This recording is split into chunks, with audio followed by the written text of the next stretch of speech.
নমস্কার সকলকে। আজকের রেসিপি দারুণ স্বাদের ছোট ছোট পোয়া ভোলা মাছের ঝাল কড়াইশুঁটি দিয়ে। প্রথমে মাছ ধুয়ে পরিষ্কার করে জল ঝরিয়ে নিয়েছি। এবার মাছে লবণ হলুদ মাখিয়ে কিছুক্ষণ ঢাকা দিয়ে রেখে দিচ্ছি। কিছুক্ষণ বাদে কড়া বসিয়ে তেল গরম করে মাছগুলোকে ভেজে নিচ্ছি। আপনারা পুরো ভিডিওটা দেখতে থাকুন।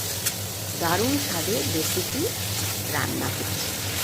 মাছগুলোকে উল্টে পাল্টে লাল লাল করে ভেজে নিলাম। বাকি মাছগুলোকেও লাল লাল করে ভেজে তুলে নিলাম। এবার মাছ ভাজা তেলে জিরে ফোড়ন দিলাম আর দিলাম একটা বড় সাইজের পেঁয়াজ কুচি।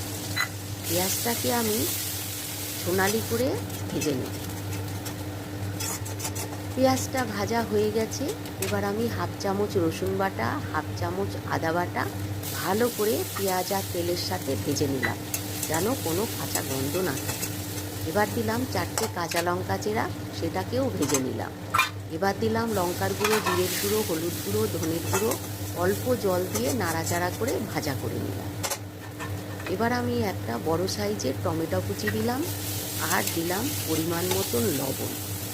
ভালো করে নাড়াচাড়া করে মিশিয়ে 2-4 মিনিট ঢাকা দিয়ে রেখে দেবো, যেন টমেটোমের কোনো কাঁচা গন্ধ না থাকে আর টমেটো যেন ভালো করে সেদ্ধ হয়ে যায়। হয়ে গেছে টমেটো সেদ্ধ। এবার আমি দিলাম 1 মুঠি কড়াইশুঁটি, যার জন্য এই ঝোলটা খুব টেস্টি হবে। কড়াইশুঁটি দিয়ে একটু ঢাকা চাপা করে নিলাম, কড়াইশুঁটির কোনো কাঁচা গন্ধ যেন না থাকে। আর এদিকে মশলাটাও কষানো হয়ে গেছে। আপনারা যারা যারা এখনও এই শীতে কড়াইশুঁটি দিয়ে পোয়া ভোলা মাছের ঝাল খাননি, তারা অবশ্যই বাড়িতে বানিয়ে ফেলুন। দুপুরে 1 থালা ভাত 1 তরকারিতেই খাওয়া হয়ে যাবে। মশলাটা কষানো হয়ে গেছে। এবার আমি ঝোলের জন্য পরিমাণ মতন জল দিয়ে দিলাম। ভালো করে মশলার সাথে জলটাকে নাড়িয়ে চাড়িয়ে মিশিয়ে দিলাম। এবার আমি কিছুক্ষণ ঢাকা দিয়ে দেব জলটা ফুটে ওঠার জন্য। লবণ চেক করে নিয়েছি। এবার আমি মাছ ভাজাগুলো দিয়ে দিলাম। ভালো করে মাছ ভাজাগুলো ঝোলের ভিতরে ভালো করে মিশিয়ে দেব, দিয়ে 5 মিনিট ঢাকা দিয়ে রান্না করব।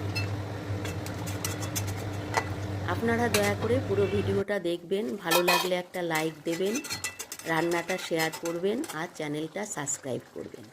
হয়ে গেল মাছের ঝালটা। এবার আমি বেশি করে ধনেপাতা উপর দিয়ে ছড়িয়ে ভালো করে মিশিয়ে গ্যাস বন্ধ করে ঢাকা দিয়ে দিলাম।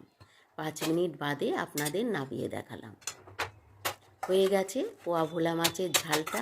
পুরো ভিডিওটা দেখার জন্য অসংখ্য ধন্যবাদ জানালাম।